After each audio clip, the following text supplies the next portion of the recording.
I think that's where you really just pull every trick in the book against this Medusa. Storm Spirit is still the wild card. He's still the hero that can simply just get stunned and die. There hasn't been too much, or rather, too many teams who decide to actually just immediately try to counterpick that hero because it is very hard to counterpick a hero who does his damage in an instant. You're always at the mercy of that storm. But maybe get the anti armor going. Really get these heroes that build up maybe early desos. Again, I feel like TA would be an interesting gamble to go for. Maybe a little bit more successful than the Huskar. Just something to really play against this Medusa with. Even go get something like the Monkey King. Monkey King is great versus spirits. He has that boundless strike. He has that secondary disable from such long range, and you have the Wukong's command to put down on top of the Medusa. Would absolutely love if they go for that hero, but that's what they need. They need a threat. They need someone who can get this Storm Spirit off of you while at the same time providing you at least a matchup to play for. Because I think if we end up in, again, that kind of gamble situation, then Mystery Machine are just going to be happy with doing nothing. And we know what Storm Spirit and Medusa are capable of when they are not pressured. And that's exactly what happened in game one.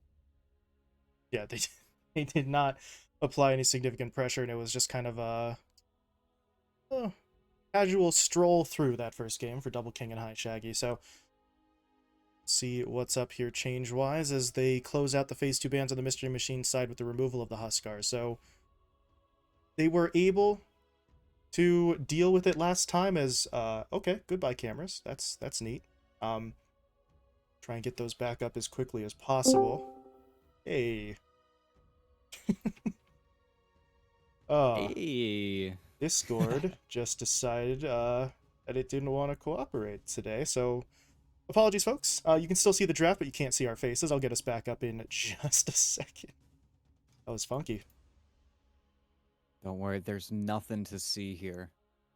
But at the same time, I do, I'm a little scared because, again, they have to choose one, and they're gonna choose the coddle. Oh, And I think, at the very least, this IO is going to be playing versus a Death Prophet if they do want to go for the IO again. And I definitely think they should because it just seemingly fits so nicely into their draft. But at the same time, I want to see Felt pick up more. They have to pick Pingu's hero again. I think I don't really see them going for a rush pick on the mid. I don't really see them picking a carry in that same vein either. There can definitely still be counters kind of laid along the line. I mean, I think that's why they got punished in the last game is because Jubei had this perfect pickup, and I do like that hero for Pingu.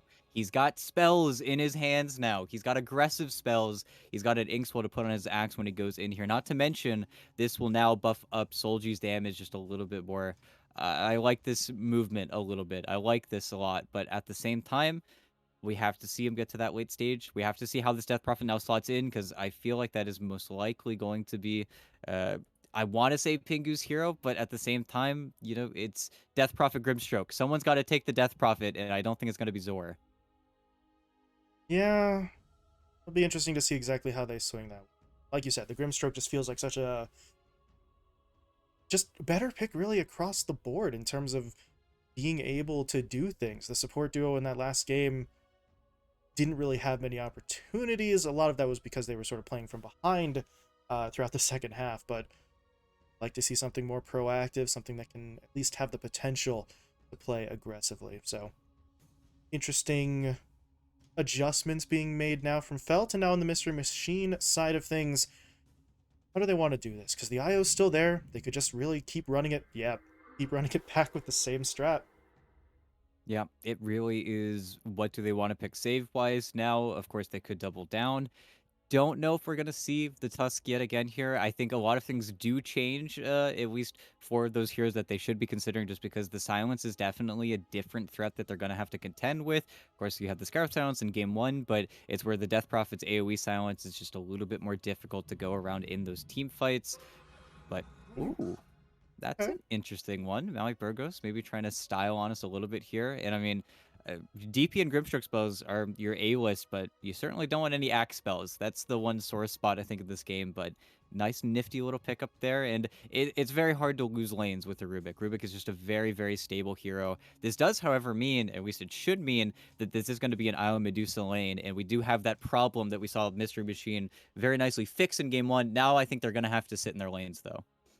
That's at this point seeming kind of unavoidable, unless they're doing something very, very, very strange with this Rubik. But should be the 4, Iowa at the 5, so yeah. Medusa IO lane will have to, well, play a little differently.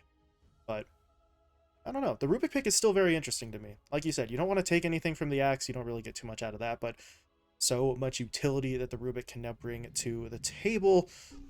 Oh, but Felt, okay. Getting their hands on the puck, a hero that was banned out the last time around, so Felt sort of snag it uh, on the back end of that second phase. However, with the puck picked up, this DP basically now has to shift to a support role, right? Yeah, and I think it is going to be Pingu DP, which I'm a little bit sad to say, but it is going to be the man without a stun yet again. But this will give Afromoosh a lot of, I want to say, space to work with. He certainly has to be careful. He is going to be the one that he's really the best target for Shaggy specifically to blow up in the beginning of these fights. And seeing how he gets his ulti off, we haven't really seen Felt pick up a chain combo yet with that Grimstroke ulti yet. It is just going to be a spell that I think is kind of thrown to the wind, just another tool to try and lock down this IO, probably specifically, and his partner. But at the same time, you'd hope that you pick just a little bit more for that Grimstroke.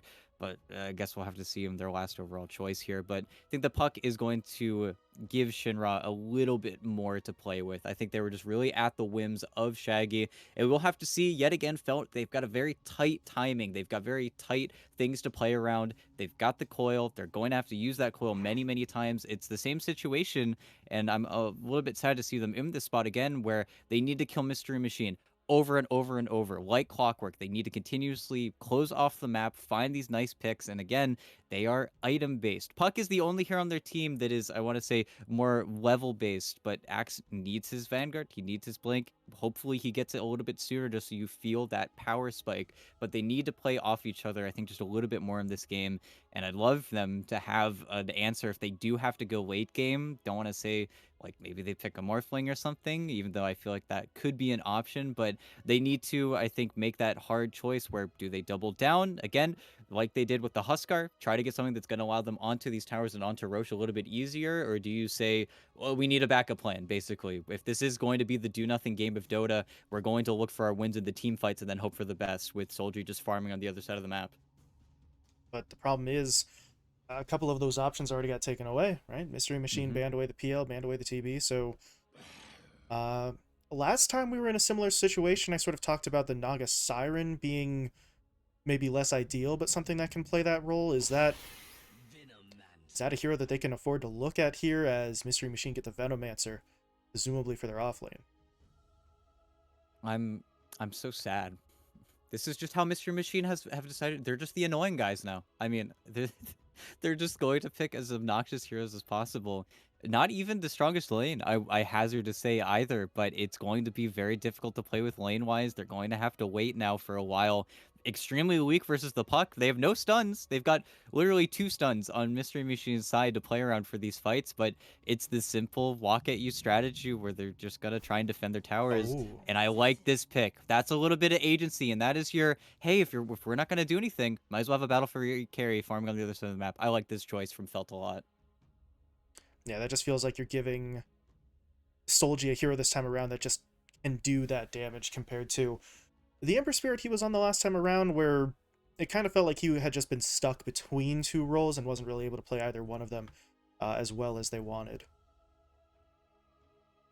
We'll have to see though, because Shinra, of course, he can actually do things now in this game. I think again, he's got to play up on this Veno. I think the best shift would be as soon as he gets that Dream Coil, you usually want to see either heroes come to you or you go to them. And I think if Shinra can find kills onto the Venomancer, if he can sync up with Afromoosh with that Ink Spell, get some nice early picks, that would be the perfect way to start off this game and just get that engine going where suddenly you've got the levels, you have a successful early game. Both Grimstroke and DP, they excel so much when they do have successful early games. They don't need to wait for that tome. It's a huge advantage to play around. Where Mystery Machine, they are going to look to wait you out yet again. They're going to bide their time. They're going to push out these waves. Their wave clear is immaculate. They are going to look to you to take to those ugly spaces of the map and then kill you there. I just hope Falcon maybe play a little bit cleaner and we see them have more of a fighting chance this time around. Yeah, don't want that sense of inevitability kind of that game one sort of took on. So, well, we shall see. game 2 getting underway. Mystery Machine looking to close out the 2-0 sweep, get themselves into that second phase. Actually just starting basically like, what, tomorrow or the next day? So would not be a lot of turnover in terms of time for them, but if you can make it to phase 2, then, you know, that's the goal. Don't really think you care about much more. So that game 2 getting started here. Belt. Okay, just a smoke play for the speed. Wondered for a moment if they were going to actually try to get aggressive, but don't really think that they're going to try and go for that kind of play. But if they can get out here a little bit faster, we always see these fights over those sort of initial warding spots, so could get an edge there as Pingu. Okay, not warding for vision, just warding to block off the camp, and this ward basically has to be here going up against the Storm mid. Yeah, and at the same time, it's funny. This cliff never dewarded ever. This cliff down bottom always dewarded. You never see an observer last very long on that radiant bottom area, but there's something about this other radiant ward that they just very consistently get down. I think it's an aspect of the dire safe lane where you're a little bit more overloaded with Aframoosh, especially with this entry here. There's just a few too many things to block. It's just a lot more area to cover, where it's very obvious what your opponents are doing if they do move in towards that bottom section of the map. But at the same time, did this entry ward got placed after the fact, so the small camp I feel like should get dewarded pretty easily if they kind of know what's coming here. But No, I don't know. Pingu put it down first. They actually put the obs into the sentry. Oh, I see. That's really peculiar. I mean, I guess they're gonna know as soon as Shinra pushes the wave onto the Storm's Hill, then it'll be, kind of a smoking gun for Shaggy. But that is another thing that they're doing a little bit more correctly this game. I think felt we're a little bit careless coming into the game 1, but now they're definitely playing a higher caliber. Ooh. But is that Cliff? Hey! That's going to force out the TP there. So, unfortunate play for your PA, but that feels like that was almost the plan from the start, right? Molly Burgos and Jubei are sort of pushing forward, and if the Grimstroke sticks around long enough and we can actually kill him, great. But the real point was pull the PA over, bait Solji in, burn his TP scroll, and it's not a massive advantage here for Tib, but you at least feel a little bit more comfortable knowing that if you do manage to push this PA away, there's no TP support. And this is a very obnoxious lane, especially for Solji. He's really got to be careful here. Once he hits level 3, then you could see them going for maybe a turn play in a creep wave, but you're simply the only melee hero in this lane. You're always going to get hit whenever you go up for those last hits, for those creep aggros. It's certainly not pretty. It's where I think they're really going to need to play their level spikes nicely. Otherwise, Tib should have a very, very easy lane and a very, very fast earn, which is certainly going to be the danger zone to play in. Just not a whole lot to be done against him, at least right Oh, now. Aframoosh. Okay. There's going to be the slow coming out from the Gale. Solji might have to look for a deny. Yeah, okay. He will get the deny. So, ooh, Solji, I don't know about that one. That's a little too aggressive. There's no Fade Bolt to punish it, but he takes really more damage than I think he traded for. Yeah, it's ugly. It's not going to feel great. It really is a matter of whether or not they can get an advantageous trade going with those creeps. But unfortunately, Aframoosh simply dies because he tries to keep that creep aggro underneath this tower. If the pull does go off, it's a really huge problem they have to deal with. But Okay. this is nice. Yeah, but Molly Burgos just has that telekinesis play every time, so they're not going to get the Inkswell stun. And without that extra stun and the damage, actually, for that matter, this play really can't happen. It's a bully lane. It's not going to feel pretty again until maybe they go on Aframoosh's level 3 where he has that second point up in the Inkswell, but it's just where telekinesis is the perfect answer to this hero. Solid lane. As you said, annoying lane as well. The Mystery Machine have put together. Meanwhile, take a look at the other side lane. Double King and Jubei just sort of handling business here, and this is going to be a bit of a strange one. Last time around, Zor had the Aframoosh Skywrath to sort of help him harass. Pingu really doesn't have the same capabilities, or at least not the same capabilities from range. He's just got to get right up close and personal. Speaking of up close and personal, Solji, able to get himself some revenge, takes down Molly Burgos. Problem is, he's now got to dance around Tib, and he's not able to do so. And Afro He's got stick charges, so he's not dead yet, but if this Gale from Tib could connect... Yeah, he's got the kill. Afro at least snipes out a courier before he dies, but he will die. Well, you got first blood, eh? Right? That's You true. get your ring of health just a little bit closer. Your courier, unfortunately, is in not really the best position to get that item purchased, but I think more unfortunately, giving 2 solo kills over to the Veno is something you never really want to see. Not to mention, with the wave pushing in, Burgos gets to fill his Storm Spirit's bottle and then go stack some camps. I mean, everything is just really nicely fit into the rotation. All sort of comes together for them. Your Venomancer's got the urn already, just pre-4 minutes, so looking pretty good. Meanwhile, Double King having a much more fun time in this game than he did the last time around. Of course, as you mentioned in the draft, you do still have that experience issue with Jubei, but I think he'd take this situation over the previous one where he basically had to bail on his lane a couple minutes in. Yeah, he's certainly not getting pressured up nearly as much. Again, there is the problem that he's sitting even with the IO, but Jubei is certainly able to give him a lot more mana, especially when it comes to securing last hits with the snakes. And you can see it reflected in this. Yes, Zora has way less denies. It's just simply the matter that he can use his spells to farm as opposed to just simply going for those last hits. It's also where Zora, though, has certainly adapted as well. He's just going to go for the, I'm going to creep cut into the medium camp, into the large camp, into the small camp, just trying to be the largest axe you could possibly be. And how fast you can get that snowball rolling is really going to be very important because the game doesn't start for Felt until either the coil or the blink dagger comes through, and until then they're kind of at the mercy of the lanes. But top, ooh, Oh, they got it on both. Is that going to be enough to matter, though? Solji's pushing forward. He needs more damage. Stroke of Fate will help, and I think Tib should die here. Yeah, Dagger makes sure Solji can get it, so they finally get that combo. They basically had to wait until the Rubik had already used his telekinesis, but that's what you need. Without that Inkswell stun, it's just so hard. Oh, no. So hard to find it as Molly Burgos. Oh, that's nice. TP's into the tree line so Afromush couldn't see him, and your attempt at the suicide is just a free kill the other way. yeah, it's unfortunate. At least he gave all of his regen to Soldier. He gets the full reset, but this is just the way the lane goes. You just get everything cast on you.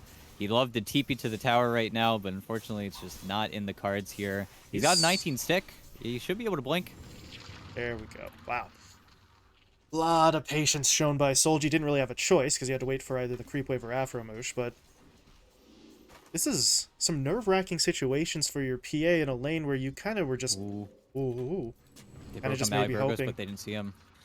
They're going to go after Tib instead. If they can get this kill, obviously it would be much more valuable for them, but Burgos is coming in. He has the lift. He's got the Fade Bolt. Is that enough? Dagger comes through. Tib finished by the Stroke of Fate. And yeah, he's got stick charges. Will that be enough? He's going to get slowed down. Solji, no, he's still getting that kill.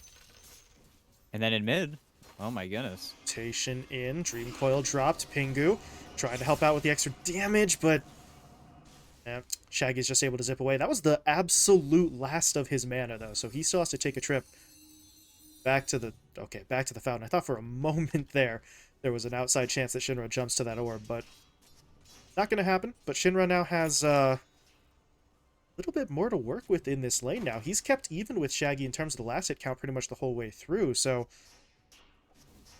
this feels like a much better situation for Shinra on the puck compared to that Huskar in the previous game where, I don't know, you were just never 100% sure what you were going to get out of it.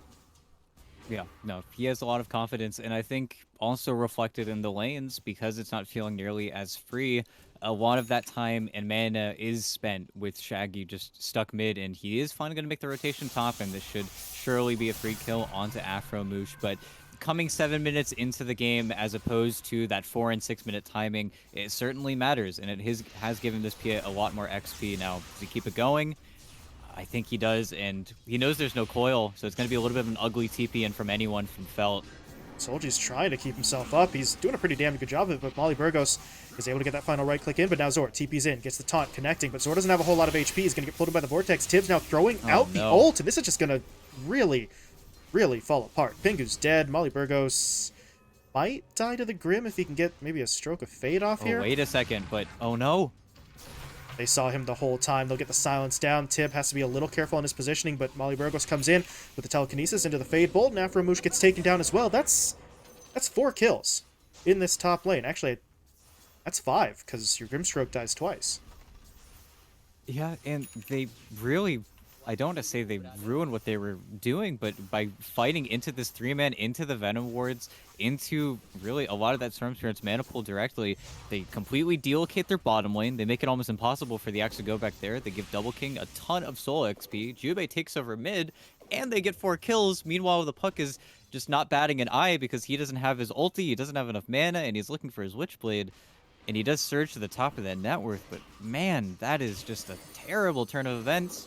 And look, now the stacks are coming too. I mean, that is a really unfortunate loss, a loss that can really only be made up with Shinra's next rotation here, but man, that really stings. Yeah, I don't know. At a certain point, they were just sort of overcommitted, so no real backing out. And now Solji, he's moved his way down bot, so it's going to try to make something happen, but Tib TP down here as well, so the pain for the Phantom Assassin could continue, especially with Molly Burgos coming in as well. And what did he take? Level 2 Crypt Swarm. Okay. Not great, but not going to hurt either. But this is a bit of a downside with this. We talked about the Phantom Assassin, right? If you want to fight, you can fight. If the game's going to slow down, then you have a Battle Fury building hero, but progress towards the Battle Fury is not slow, but this is not quick either. So Solji may not be on the right side of that item timing. And look mid, they love that coil, but with the word still giving vision in the nighttime, it's going to get a lot more difficult to find these smoke plays during the day as well. So we'll have to see what they're actually able to do. At least they're playing in the river a little bit more, and that's where these felt heroes should hover around every 2 minutes. They should be just taking a peek over. At the same time, though, Shinra's got to do something. 0-0 and 0, 10 minutes into the game. He needs to find a target. He needs to find someone to shut down. I still think Tib is probably the easiest target in the bottom lane. He doesn't have a hood. He doesn't have a cloak. He's got real no magic resistance. He would be the easiest guy to kind of take out, but at the same time, something's got to give. They really need to find this kill, and I think they could, especially with how Tib's positioned, but again, they've got to hit. Right now, there's just a Medusa farming, looking at this Ancient stack, farming a 4-stacked large camp.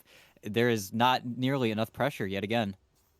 They're finally going to try and make something happen here with this smoke play. Shinra will now pop the haste, but Oh, Tib already fell back to the tower, so they would have to dive it, but they'd be diving it without their creep wave, so they really don't have the right timing, and that's a smoke play and the haste rune both sort of being popped for nothing.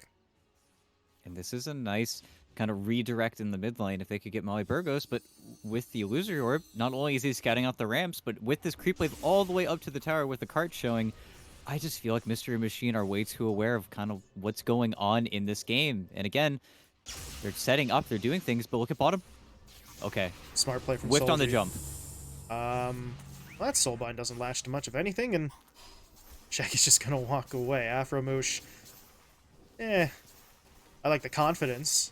Maybe not so much the actual execution there, but they could still look to go into Tib. They just hit him up with the silence, which is immediately removed. Solji, though, doesn't want to go in. He had the Inkswell on him, but decides against it. But at a certain point, ET, like you were saying, I mean, geez, how much longer can you wait? Zor's got his Blink Dagger, I suppose, and now if you've got Zor with the Blink, if you've got Shinra with his ult, and you still don't do anything, then you're just straight up wasting time.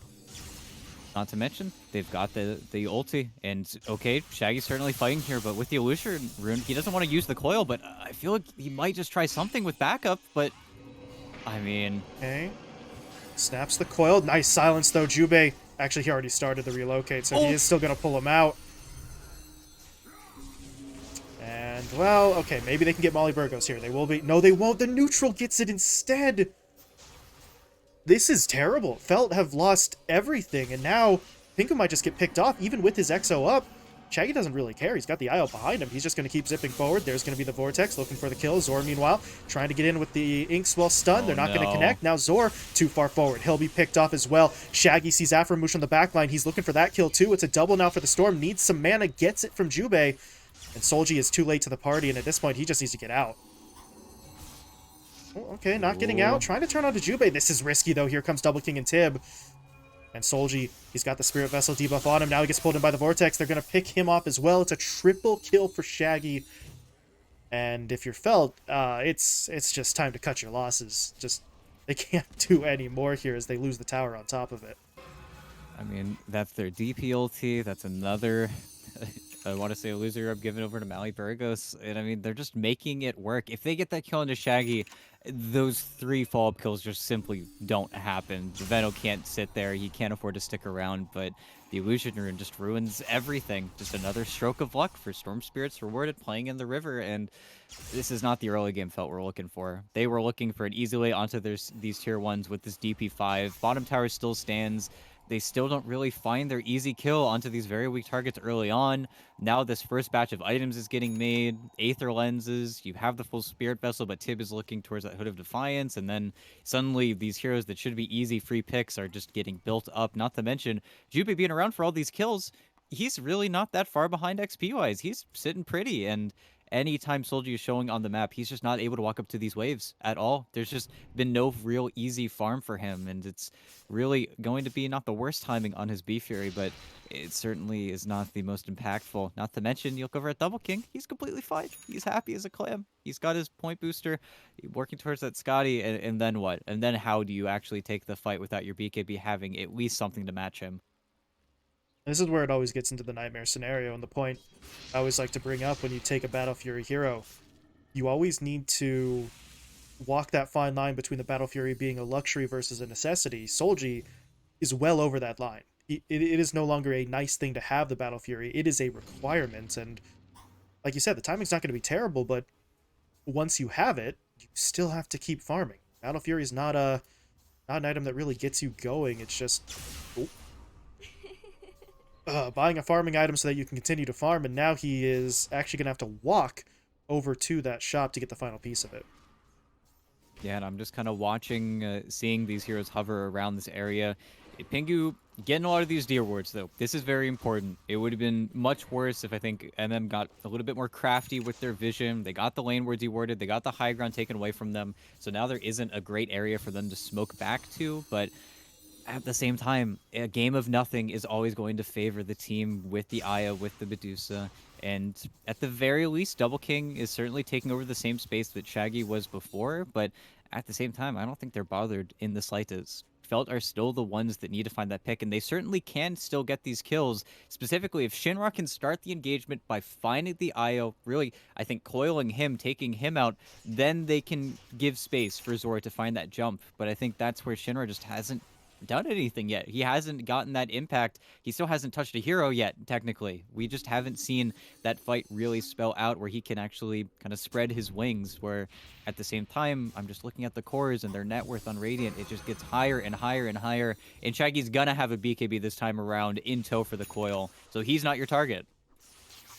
Just running out of options pretty damn quickly here in this game, all of 16 minutes in, and it's just amazing to me that they haven't been able to really do anything, right? Yeah, Shinra's coil has not been used frequently. We have seen very, very little of Zor, even with this Blink Dagger picked up, as Shinra just goes into poke, but not going to commit. So, well, if you're Felt, can't really afford to be gun shy right now, because you don't really win the farming battle at the moment. So they need something. But middle lane, well, Shaggy spots Aframoosh by himself, zips in for the kill. Doesn't get it just yet, though, as Zor... Wait, hold up. He dodged it again.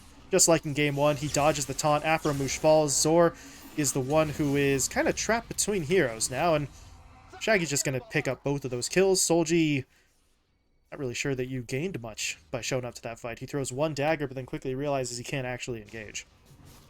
Yeah, and I mean, what a perfect way to use your BKB. He knows that the only thing he needs to be scared of is that call, and maybe call it a stroke of luck. Again, call it intuition. Call it Shaggy just constantly getting the ball lightning and the overload charges with it, just dodging out the call. But just means that, again, it looks clean. It looks easy. It looks frighteningly easy.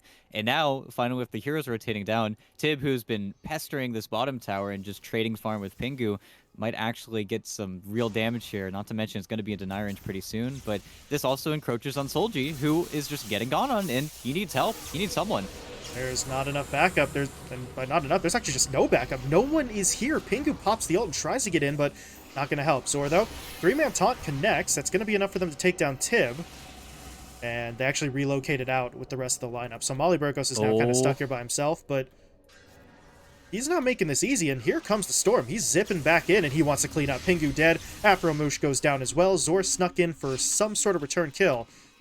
And it looks like he will be able to walk away as Shinra keeps High Shaggy locked down with the Dream Coil, but, well, that is still a very costly fight on the Felt side because they lose Solji right at the very start of it. So even with the kills that they found, your PA didn't get any of it. Yeah, and unfortunately for, well, the side of Felt, a lot of those kills happen after the fact, so your supports are not really getting to feel any of that love, even though you desperately want higher level spells on both of these heroes. At the same time, your Storm just got another 2 kills in his pocket. High Shaggy gets to continue accelerating forward, and Double King very casually just gets to farm his Ancients, walk mid, doesn't really matter if he's there for the fight, because he's not required yet. He's 300 gold from his Scotty. Once he gets it, we might see him rotate a little bit more, but at the same time, I don't think he's pressed in the slightest right now. I'm sure the comms are as relaxed as they possibly could be on MM's side, or Felt they still want that fight. They still want to actually go against their opponents here. It's just every time they've been using these big ultis, it's just nothing in return. Maybe with Shinra's Blink Dagger, we see them actually look for those deep dives, looking for the backline, but it's just not happening right now. And I'm looking at top. Shinra, he's got to be careful. Does he get the Waiting Rift? Oh, this... Oh. Okay. Okay. Oh, hold on. They still see him. They're going to chase. Jumps away to the orb.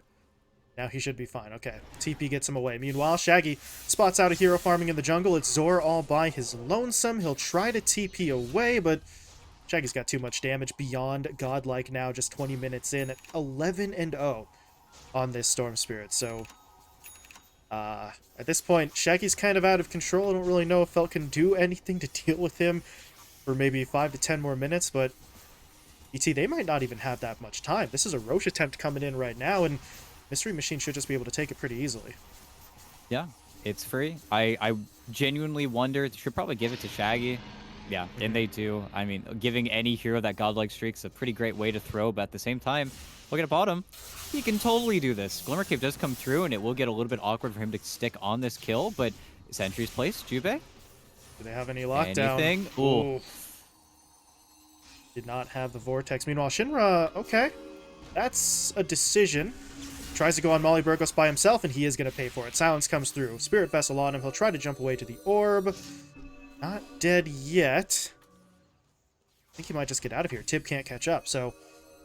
Well, Shinra gets away, but he gets away from a situation that he put himself in. That was really not a kill that was going to come easily against the Rubik. Yeah, and I think that's where, unfortunately, Shinra really, I think, is gravely misstepping. I think that's a kill that you make. You're okay blowing your Dream Coil to get a kill onto the Eye or Rubik for free. It's just been, I think, a little bit too scared to just let those spells fly. And now you're at the stage of the game where it doesn't result in a kill. You're not that far ahead. But yeah, Solji, if only they knew. That's so close to breaking the blur, but he just barely walks away. Oh, that's a close one. Rubik... steals Phantom Strike. Okay, I mean, useful for the movement, I would say, more than the Rubik attack speed, but he's got something. But in the meantime, Mystery Machine, they're looking to put a bit of a push together here, and this is basically, ET, the same way they played it out in Game 1. You take a couple of fights, you find those pickoffs, and now control of the map just opens up to you, and Felt, again, like in Game 1, are not ready to mount a response. Yeah, it feels like they've really been caught off guard here. Not to mention, again, the river control. It's every single time, even when you're behind, just sending anyone who feels comfortable enough, whether it's Shinra or Zor or really just throwing a support's life away. Shaggy has gotten, I want to say, 10, 11 runes in this series so far. And they're going to try to track down the puck top, and Shinra will certainly can't blink, and I think he's just going to pop. Well, oh, man. Interestingly enough, the thing that sets that play up is that Molly actually did use the stolen Phantom Strike to get directly onto Shinra there, so you don't really think that's a high-impact spell for the Rubik, but he's able to set up the kill, and now they're going for another. Soldier's going to get silenced up. He has to pop the BKB. Does he have a TP? He does. And yeah, just get out now. Pingu's going to TP home as well. No lockdown from any of these heroes. Hey, Shaggy. How you doing? A little late to the party and lost a lot of mana, but he's got a regen rune, so already backing up. Yeah, there's really only one mistake Shaggy's done in this game. It's just having too many items. You start slotting out your nulls, you know, you start feeling pressed for your mana, you know. It's the sad fact of having too successful of a Storm game, you know. You want to keep those nulls in. You don't need items. That's why this hero's so stupid. He is in a just stupidly strong position in the meta, but well, you know, maybe the next patch will change that, but we may be seeing Storm for quite some time here in this event and the major all over the place. So for Mystery Machine, you're not going to find them complaining, right? Shaggy, still no deaths in the game. Double King just pushed down another tower. The tier 1 bot was the target for him, and tier 2 bot looking just as vulnerable. So if you're Mystery Machine, just play it like this. Slowly, methodically, tighten that noose around the necks of Felt and really force Felt into a position where they have to make some sort of desperation play to try and save the game, because then, if you win that fight, then the game's just over. Yeah, I honestly think if we are going to see them go this route, and they certainly are, of just trying to split push their opponents and get these last few items, after Shinra gets his Witchblade, give the lane to Aframush. You need that Dark Portrait. You need that Ags on the Grimstroke, I think, to actually do really very much of anything in this game. But they're just not done. They're never ending. With 55 seconds on the Aegis as well, Shaggy is completely okay with bodying and tanking for his Dusa. Not to mention, Double King could really care less right now. They don't have damage to put in the back of this Medusa. Even if he gets Blink called, it's not like Zor has a Blade Mail. It's not like you can even really go for that item anymore. I don't know. This game is just Oh, awful. man. And Shinra, They got another jump. Shinra dropping low. Not dead yet. Nice play from Zor, absorbing a little bit of that aggro, but it comes at a cost. Zor might just get run down himself. He's trying to get back to the fountain, but he will not make it. Molly Burgos jumps in with the Waning Rip to finish the kill. Shinra will try to make a response here, and it's enough to take down the Rubik, but it's not enough to defend the actual racks. yeah, and I think this is the type of situation where we might just see Felt pepper their opponents, really be obnoxious, but I feel like we're going to see them go for two. They could be very careful here. Double King just got a full butterfly sent out, though, and with the Plague Words in rotation, I don't know who they're going on. I don't know who they're going to find here, especially knowing there isn't a coil. Shaggy already didn't need to be careful, but he has an Orchid, so if he does find that puck, Shinra will just die. He's hiding it right now, and without a deep ward, they're not going to see it until what feels like too late. Not to mention, he is still trying to finish his item, and Soldier certainly has a lot, but Shaggy's in. All the way in onto Aframush, gets him with the burn. First kill secured, second kill secured as Pingu will die, and now the buybacks have to start coming out from Felt. Pingu's going to not use his because he doesn't have the gold for it, but Aframush does buy back. The problem is, ET, this buyback doesn't really put them in a better position to hold the line anyway. Maybe double silence from a Soulbind would be nice, but I don't really think any of the core heroes on Mystery Machine would even care if they got silenced up right now. No, this is the type of the game where they swing for two, they get it for free, they don't have the tier 2 because they don't want to be on this side of the map. I honestly think from Solji, who very patiently was just giving up his racks, if we don't see him get a Divine Rapier, I think the game could just be it, but that's where the Butterfly being done.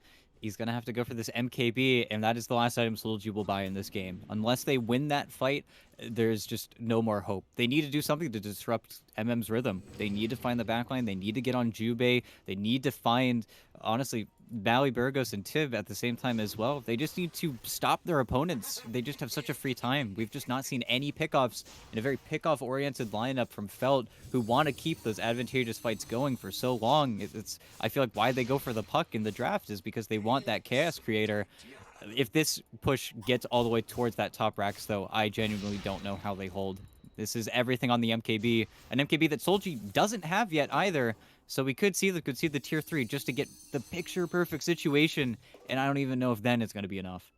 Yeah, but if Mystery Machine take the tier 3 in this situation, it kind of feels like they just lay it all out to get the megas as well. So Felt have a decision to make. I mean, if you can get the MKB on Solji into the Ags shard for the Fan of Knives, then maybe that is enough, right? The damage and the break to sort of get through somebody, but that's a huge if, and you're assuming that he farms that up in the first place, which, as you mentioned, not really happening too much, especially considering you still need to potentially save money for a buyback, as Shinra's going to get spotted out before he can actually make the move. Can he throw down a Dream Coil anywhere?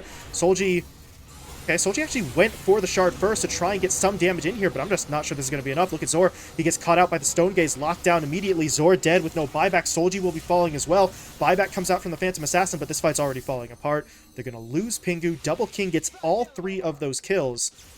And they're just too spread out right now. There's going to be Shinra's attempt at a Dream Coil. It's just not really going to matter. Jubei's dead. Solji's going to go down a second time unless... Okay. He gets a jump back to the fountain, but now he has to heal. And in the meantime, that final lane of racks will be taken. Yeah, and, well, versus Megas, it's not very pretty. I think the Stone Gaze just got off a little bit too soon. You didn't have the control from the Phantom's Embrace fast enough. And, I mean, yeah, Shaggy works him twice. And, yeah, they whimper as the GG does get called. I mean, just really clean, really easy. I think the draft needed to be different. I think really giving all these heroes, I mean, the core of Medusa, Storm Spirit, Io is just ridiculous. And I don't know, man. I mean, in the draft, we were sort of saying they don't let this same opening through unless they have a plan to beat it. And they did have a plan, all right? That there was a plan. It just wasn't a very good one. I mean, sorry. It's a tough, it's a no, tough no, pill to swallow. don't want to I flame mean, too hard, but I mean, 27-9, they did not have as good a plan as they thought they did. yep. I think that this Axe opener, it's interesting. It's very felt like. I think Zora is very comfortable on the hero. I mean, again, you look at Felt, you look at their hero levels, they play this, they do this in their pubs, they go over and over again. But at the same time, I feel like a little bit of pigheadedness, just not enough adaptability coming from them. I mean, I want to say this lineup from Mystery Machine was even more adept at dealing with Felt. They had the Rubik to counter off the Grimstroke initiation, so your secondary fight didn't really happen. Then they have Tib on the Veno to ruin your core initiation, that being coming in from the Axe. Unless you see him get like a Shadow Blade or something, it's not like he can approach when those Plague Words get set up. It just feels like there was not that level of adjustment that they really needed to make here. And I think Mystery Machine very easily recognizing what is the most broken heroes on the patch and then just stamping their feet in the ground and saying, yeah, we can execute that. We got this. Malburgers and Jubei both playing Io in the series. I mean, they kind of just played their lineup to a T. And now, Mystery Machine will be moving on to Phase 2 with this 2-0 sweep, and I believe we do have ourselves an interview here with High Shaggy, actually. So, The man himself. yeah, we will sort of pick his brain for a couple of minutes here. We'll be stepping away for just a moment while I get everything set up, get him in here into the room to talk to us. So, interview with High Shaggy is going to be coming up in just a minute or two. Definitely don't want to miss it. Stick around, and we'll be right back for that post-series interview.